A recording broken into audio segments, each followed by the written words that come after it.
Hello! Welcome back to my little space. Today with us is my friend Kate. Hello. Kate is mine and Dunz's friend. We've been friends for 2 2 years, yeah, solid. Do you remember how we met? Yes, guys, you came for dance class back in Yeah. the studio. It was supposed to be like a couple of dance classes, ended up with a friendship. Yeah. Yeah, and she's so sweet, she's so funny. I hope you're gonna see that in the video. I also hope that. See? That's what I said. Ready? Yes. Let's go. We'll start with how old are you and where are you from? I'm 31 years old and I'm from Ukraine. Really? Girl! When we were making jokes, I was like, I wanted to say us millennials and our type of fun. And I'm like, probably she's not a millennial. She's like a Gen Z. No, I'm a proper millennial. I have no idea what Sigma is. Same, but I know that it comes from TikTok. So that's why like, Oh, God bless TikTok. what's your zodiac sign? I'm Aquarius. I know. Ooh! Yeah, it's a very extraordinary sign, freedom-loving, creative, and we are in the era of Aquarius right now. Yes. Yeah, Wow. it's gonna be here for a good like 20, 30 years. So Hopefully. yeah, We need it. we need it. Our time is here. We need it. How old were you when you left your country? First time I left my country at the age of 24, and I went to China because I was like, what's the closest? And Is it close? no. Same for me. That's the closest. It's not. Yeah, just like beep boop. Yep, China sounds good. And yeah, and I think since then I felt like living abroad, especially Asia. I think it stole my heart for Same. sure. Yeah. How long did you stay in China? It was a year and a half. Ooh. In Guangzhou with Beijing, I couldn't come back because of COVID. I kind of got stuck. But I believe universe has its own plans for everything. Same. Like I was living there and then got stuck in my country and then Oh, Vietnam. yeah, we have similar stories. Yeah. And both Aquarius. Yeah, and you know, if back then we managed to go back to China, maybe we would never come here, Yeah. meet each other, and didn't start a thing together. I know, right? Maybe this wouldn't have happened. Yeah, The little space. definitely. How did you find it in China? Like, how was the lifestyle, the work environment, life there in general? Generally, as it was my first experience living abroad and I was so young, everything was exciting, new, challenging, but I was loving it. There were some things that were off-putting. It's like visa issues. The work ethics was different. I'm not saying it was bad, but it was different from what you are used to. Very But stressful. very stressful. Yeah, I had to travel a lot just for the sake of visas. But on the positive side, I managed to travel to many countries in Southeast Asia. Yeah. When people ask me, would I go back there? Probably now, not. Just to visit, Now, maybe. not. Yeah. Back then, like 2 years ago, or 4 years ago. 2 years ago. Damn. I was trying my best to get there, but as I said, the plan was different. Same. I was trying so hard for 2 years. Yeah. Like 2020 and 2021, trying so hard to go back, but Sometimes it's just Yeah. not meant to be, or the timing is not right. I do believe in timing. yeah. And I love the fact that most teachers who were working in China pre-COVID and went back to their countries, got stuck there, they all ended up here. Yeah, They all ended up here. exactly. Half of Vietnam is teachers from after China. Yeah. And you've been here for 4 years now. oh, Yeah. nice. In a month, it will be 4 years anniversary. Cool. And how do you find it here? Oh, I love it. I believe like Vietnam is my harbor. It just took me in, it gave me the job, gave me a roof above my head. It gave me so many people and Yeah. interesting acquaintances, the projects, collaborations. It's just insane, you know? At some point, you have to let things happen. You have to let them in. First 2 years, I was very focused on just building my life and work. And then I was like, no, Vietnam has much more to offer. Yeah. If you are scared to start something, let's say you don't have enough experience, or fear of failure, this is the place where you can do it. No one will judge you. It will not cost you much money. Let's say you are an artist, you can write a message art gallery saying, hey, can I showcase some of my stuff? And people will know it. And the community is small, but and very supportive. It is supportive. Yeah. There are a lot of small events, and everyone like supports those events. Oh yeah, absolutely. That's very nice about this place. Because we're in the same boat. So if a friend of mine starts a thing, of course I want to be there for them. Yeah. And then they're there for me, whatever I do. Yeah, because everyone here, like everyone is starting from something or somewhere. So everyone tries to support everyone. There aren't like big artists here or big content creators. No. Not really. Everyone is like, we're trying. Yeah. We're trying. I promise. So what's the biggest culture shock you've experienced here? I think the driving. Oh, yeah. That was the biggest one. Took me months to just get on a bike. Took me even longer to start feeling confident on a bike. But once I overcame this fear, I felt like it was amazing. Yeah. But it was shocking. I never thought I would be able to do that. So Vietnam also is teaching you how to fight the fears. Challenge yourself. Exactly. Yeah. Very, very challenging. Very. Yeah. And I know like the other day we were in the office, we were talking with a new teacher. It's her first year with us. And she was like, I'm going back to my country. And she's like, here it's very... And I'm like, I get it. Yeah. Not everyone can survive here. Very true. And I think, I remembered another cultural shock is the noise, especially in Hanoi. Yeah. The noise pollution is so big. Now we do not feel it that much. I feel it less. Like the noise, yeah. We feel it less, but in the beginning you get overwhelmed. Especially if you go to Juan Kiem, the center. Or just go to work. Be around work. Kids. And it's true, like, because we've lived in China, we have something to compare Vietnam to. China people are very quiet. Yeah. Very, like, if we're on the subway, quiet. Packed, but quiet. Yeah, packed. Imagine, packed, we're on top of each other. Yeah. But quiet. And everyone minding their business. Here, everyone on top of each other's business. Exactly. But that's like, if here is warmer than China. China feels a bit cold. It does. But here it's like warmer. Like, even though sometimes it's gonna be... Yeah. But people will do their best to help you. Yeah. You know, in China, when they were like, oh, I don't want to deal with this foreign girl, they just went, no.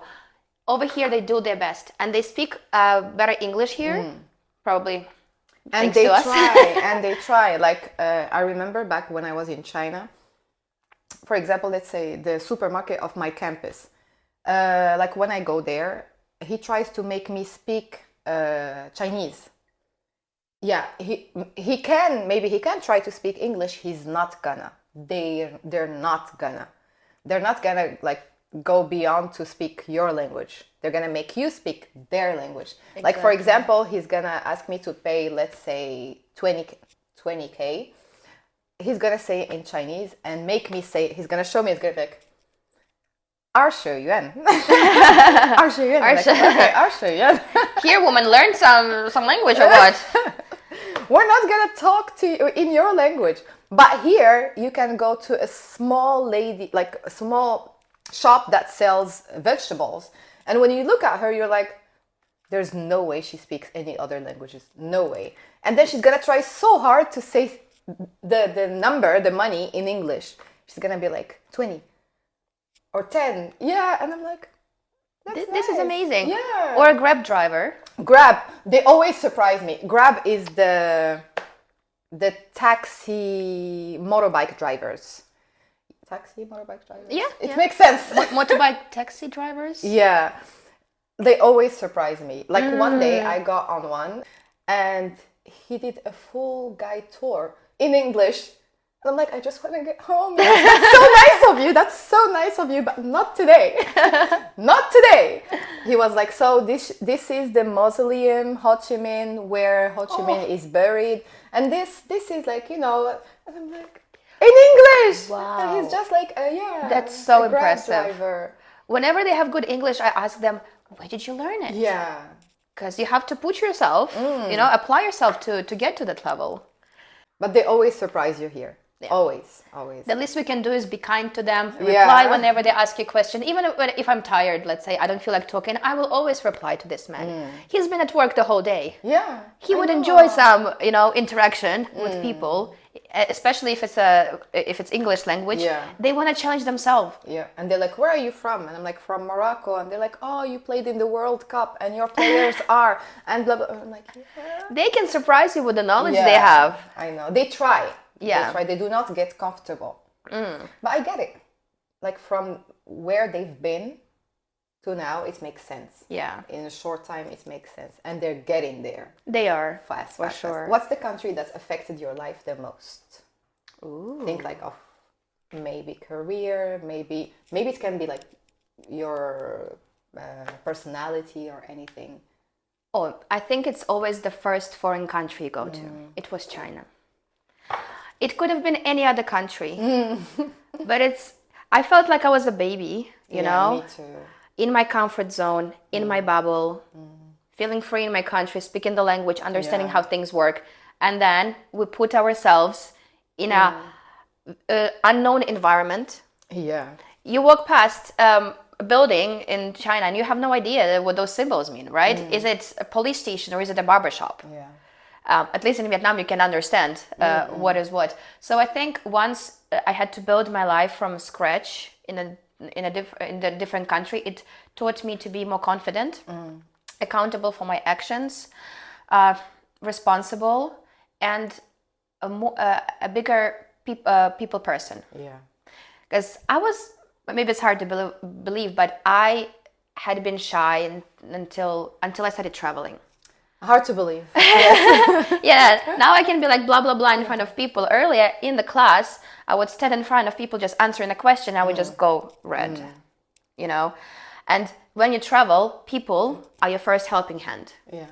At the airport, I was lost. It was my first flight in my life. At Me the age too! of... We have lived the same life or what? We have to write like a joint memoir or something. Queen's life, yay! So I think I opened up myself more to people, to world, and to the experiences. Yeah. So I would go China, especially Guangzhou.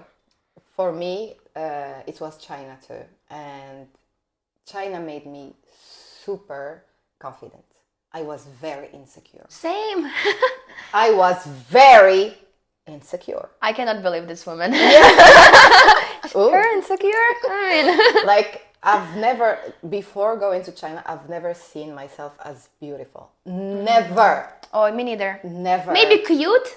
Okay. Yeah, no, that not didn't beautiful. apply to me. No, Nothing. come on. And then when I went to China, I was in a class, because I did Chinese first, then master, then work. Ah, so you went to the university first? Yes. Oh, okay. So in my class, we were like, I guess, 20 something.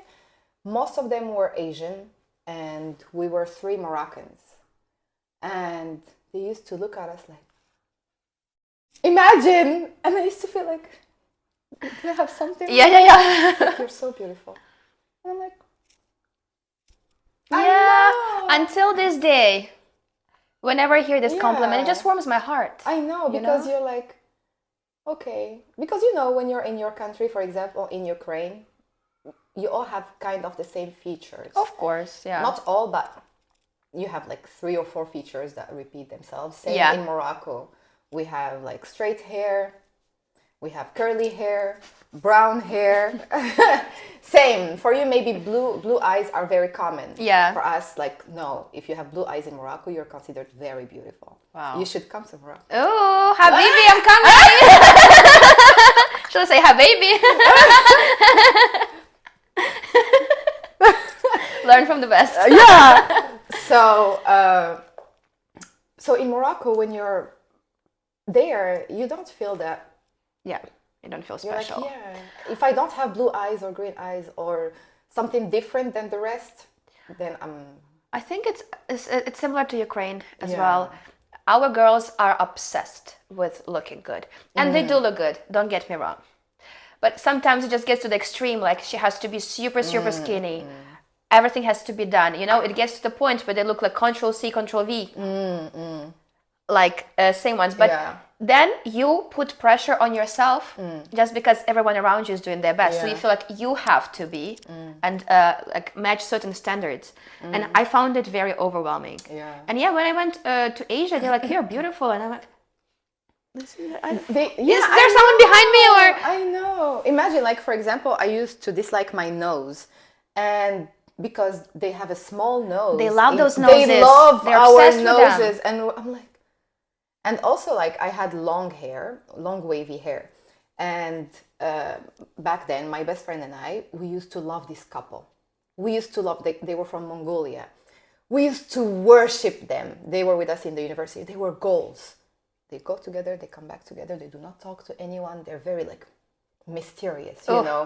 And we used to and eventually I don't remember how we started talking with the girl. We started talking with her and we became friends. For him, he used to say hello and then leave. He never talked to us. And one day, like months after, we were having dinner. We invited her for dinner and we were talking. And she was like, I was talking with my boyfriend. Her boyfriend was like for us Poseidon, Ooh. And she was like, I was talking with my boyfriend and I told him that I want to cut my hair, but then he was like, no, let it grow like Sophia's hair. I like Sophia's hair. And I'm like, beautiful. Yes, what a praise. I know. And I'm like, that's the best compliments I've ever heard, right?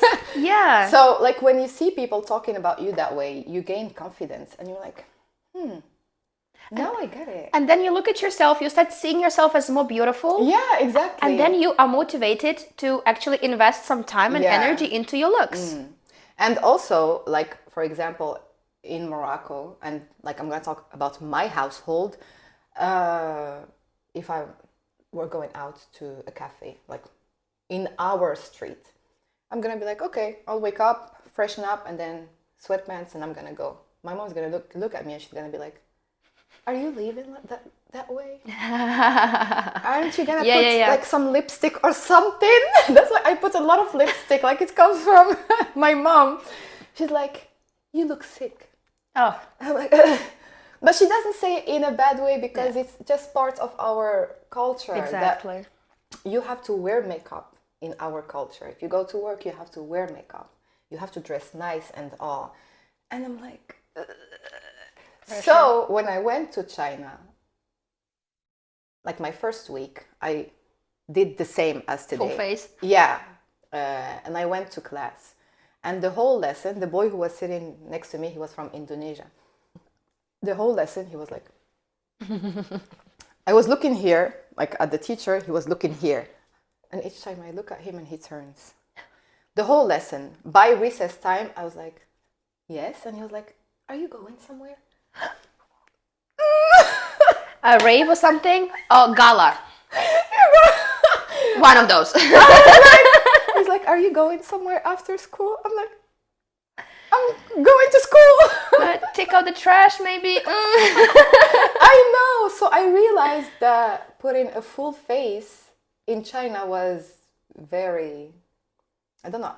Like you need an occasion. Yeah. There should be an excuse why you're looking this way. Yeah, like eventually I started like dimming the makeup and maybe going more into a nude. Natural as well. Yeah. And because before I used to believe without makeup I looked ugly. Same. But then I realized that no, with makeup you look extra. Mm-hmm. Without makeup you look normal and good. You look good without makeup. And I'm like, And here it's the same. Like, especially I love the way we all go out in Tejo, like our area. All the foreigners are going in sweatpants, like hippie outfits, and no one cares what you're wearing. My students come to school wearing pajamas. Yeah, same for us. Like pajamas and Crocs. And I'm like, I saw that first time in China, like the students who were with, imagine how I used to go to school, how they used to come in pajamas. And I'm like, we're going to different occasions. Yeah. There's no way we're going to end up in the same school. I am taking this class way more seriously than you guys. I know. They come in pajamas. I'm like, I'm the extra one in this whole school. Then I started like wearing sweatpants too. Not pajamas, never, but sweatpants. So That's why, like, I always advise people to travel. It doesn't have to be permanent. If you don't want to leave your country forever, okay, good for you. But go live abroad at least for like some time. You're gonna learn a lot of things about yourself. A lot. Like the challenges we've been facing here. In Morocco, it used to be like, I would never ride a bike. Oh yeah. I would never get on a bike. Oh yeah, of course not. Let alone it's cold where I'm from. Now you drive here while it's cold. And yes. You're like, that's fine. The regular. Yeah. So the fact that I learned to drive and all, it just taught me that nothing is impossible. I know, and I can do it if I don't have a choice. Yeah. When I don't have a choice, I can do things. But when I have a choice, maybe not. Probably, yeah. What advice could you give people who are worried about their future? I will not say don't worry because it's stupid advice. Don't worry. I say stop obsessing over trying to control your future. You cannot control it. And the more you obsess about it, into a bigger rabbit hole you are putting yourself into. I would say turn inwards and try to think what makes you happy, what you would want to connect your life with, what skills you have, which activities make you feel good about yourself and just lighten your day up. And that's how you can, and then you can connect your future with that activity in some way. Again, I have no idea what the future holds. And in current situations, it's very difficult to predict anything. Yeah. I am not saying just don't think about it at all. Yeah, have a plan, but focus on your day to day, you know? Just be a good person, do something nice for others or for yourself, go to bed happy, wake up with, you know, like open heart and desire to influence other people's lives, you know? But yeah, have a plan, but don't stress out too much. Yeah, and I like the part where you said skills, like know what your skills are, because those skills are going to take you where you're supposed to be. You can study whatever you want. At the end, you will always go back to those skills that you have, or maybe you've eventually acquired. Yeah. So skills are very important. And if you're young, you are, I don't know, in your 20s, you might not know what your skills are just yet. Maybe you will discover something new about yourself, or you will learn some. Or maybe you have a skill that you don't even know about. Like I'm 31 and I started teaching dances 2 years ago at the age of 29, which is pretty late, you know, for some people. But only then I was ready to do it. And I found that I do have some skills and I can keep polishing them throughout. And that's what makes me happy. And again, if you ask me at the age of 20, like, what would you want to do? I'm like, I don't know. Maybe something connected with English. Yeah. Because I like it. Because it's good. And my grades are nice. But that's it, you know? And I feel like I still haven't fulfilled my purpose, of course. That there is something to uncover or discover about myself. Yeah. I'm sure that eventually everyone, like, for example, you discovered this about yourself in your 20s. And then maybe in your 30s, you're going to discover something else. Exactly. And maybe a switch of careers. You don't know. Just be open to new horizons. Don't be like, no, I have this plan. I have to stay on this plan. No. Sometimes plans don't work for a reason. Because there is a better plan for you. Like the other day, I asked Laurent this question and he was like, you know that don't obsess on your future because maybe tomorrow there's an asteroid that's going to come and kill us all. I mean, he's not wrong. All of that stress will be for nothing. So I'm like, I mean, it's a good way to look at it. I know. Right? Why shall I ruin my day if I die tomorrow? I know. I'll watch my Netflix now and chill out. Not work. And wait for the asteroid. Kate, as she mentioned, she's a dancer. I don't know when you've started dancing, but she has her own class here. She teaches Afro dance and she's very skilled, very good. And it's not only about dancing, but her vibes. Like I go to her classes sometimes, but never participate. I just go to watch. Like I'm watching, I'm like, I like what you're doing. Yeah. I participate with spirit. Yeah. Well, I'm happy that you have this feeling about what I do with Dunce's help. Also, actually. A lot of things work out. I started dancing first time when I was maybe 10 years old. Ooh. I just did like traditional or folk dances in a very tiny studio in my hometown. Like it was super, super small. Then I went to university and I did hip hop for 3 years wow. in uni. I like that groove. We had a crew. We were performing, taking part in contests. Yeah, our teacher was very passionate about what she was doing, and that's actually what I appreciate about all of the teachers I've had, because they always been so like involved and invested in what they were doing, so it was impossible not to follow them. Yeah. So I hope I have kind of similar effect on people too, because it's not even about being super, super skilled or have degree in choreography. It's about being welcoming, giving people confidence. I had people coming saying, Kate, I've never danced. I have 2 feet bows left. And they try, and after a month or 2, I see they start enjoying themselves. Maybe the moves need polishing, but who cares? The moment you start enjoying what you're doing, it's great. So yeah, and then my 3rd attempt at dancing was what brought me to Afro, is again China. See? Yeah, my first year in China, I randomly signed up for this dance class. I don't remember how I found it, just a blank. Maybe a friend of mine brought me there. And that's when I met Elfie Green. Okay. He's a big dancer right now. And again, his passion, his energy, his vibes. I would come to a class feeling like, oh, after work, I don't even feel like dancing. An hour and a half later, I am like Duracell rabbit, you know. I want more. And then I started going to Afrobeat parties. And I just started feeling the music. And that's how I fell in love with it. I did it for only 6 months there, because then I had to move to Beijing. But the experience, the start that Yufi gave me with his classes was priceless. Yeah. And then I came to Vietnam. There were no Afro dance classes whatsoever. So first 2 years, I was still kind of insecure about doing it, because I don't have like an actual degree in choreography. I just love it.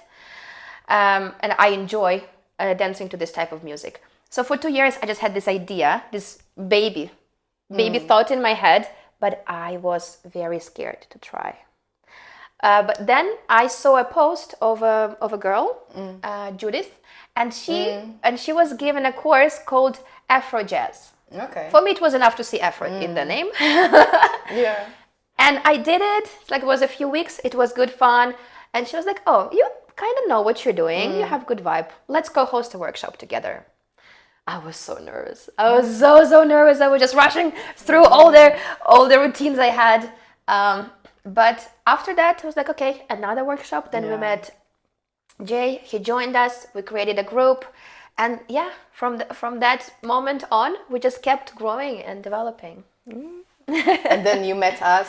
That too. Yeah. Actually, big help. A lot of it was like growing thanks to these two.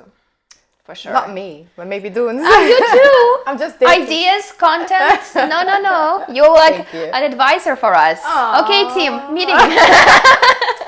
How can we hire me? Expensive though, but totally worth it. For coffee, I'll do everything. So I'm gonna leave her. Of course, I'm gonna leave her Instagram in the beginning of the video, and here I'm gonna leave her dance classes page. If you're here in Hanoi and you're interested to maybe join her classes, DM her here and then she will guide you through it. Yeah, definitely. We are planning a course maybe next month, so it's time to sign up. Yeah, if you're interested, I'll be happy to see you there. Yes, maybe you'll come not for the dance, but for her. Maybe to meet her in person. Why not? What could you tell the people who are scared to be fully themselves? Because of society, because of family, friends, you know? Yeah. Well, that's a tough one. It will take a while. But I think my first advice would be spend time with yourself. Learn about yourself first. What you like, what you prefer, what makes you happy. Be conscious about connections you have. Your relationship with people, are you being manipulated or not? And just try to enjoy your own company first. And then it will be easier for you to be yourself once you're out with other people. I don't believe that we are completely ourselves when we're around people. It's always a little shift. And it's not a bad shift. It's just the way we are, you know. But yeah, learning about your needs is really helpful. And try something new, something that scares you. It can be something small. If you're scared of public speaking, I'm not saying that you have to go on stage in front of millions of people. Post a story where you're saying something, you know, little by little. I was very shy to post my dancing, to post my face. But I mean, you as well. You have, me too in the beginning. Right? But first time you post it, just don't be anxious. You will not be perfect for everyone. It's impossible, because you are a vessel and people just project their ideas on you. Why one person likes me, another doesn't? It's still same old me, you know? Yeah, exactly. So don't try to please others. Please yourself first. That's very important. And as a last question, in your opinion, what defines a good person? Okay, that's deep. We have to finish with a bang. Well, I didn't expect this bang less from you. What defines a good person? I would say it's a person that is true to themselves, and this person is honest with other people. To me, it's shown in form of showing up for each other, being responsible as well. It's never about like compliments or being people pleaser. If I know I can rely on this person no matter what, in happiness or in misfortune or in misery, yes, then it's a good person. We don't have to talk every day, but we're there for each other. And that means the friendship or the relationships don't have a hidden motive or hidden, what's the word? Yeah, the hidden motive, like you want something out of that. Oh yeah, you don't expect anything in return. In return. And that's how I want to be for people, you know. If I do something, I do it to maybe make someone's day better, not to prove a point or to people please. It will never lead you where you should be. That's so nice. Yeah. Thank you so much for coming to Sophia. my little space. Thank you. Thank you. I really appreciate it. Yeah, it's an honor. Of course, definitely we will have her back eventually. If you have any questions, deeper questions, leave them in the comments. Also, please, if you're in Hanoi, come to her workshops. They're so much fun. And thank you for watching our video. Don't forget to like, comment, subscribe, and share. Yeah. Bye-bye. Hello. Hi. 1, 2, 3, 4, 5. That's original. Did you see? I know. What I did.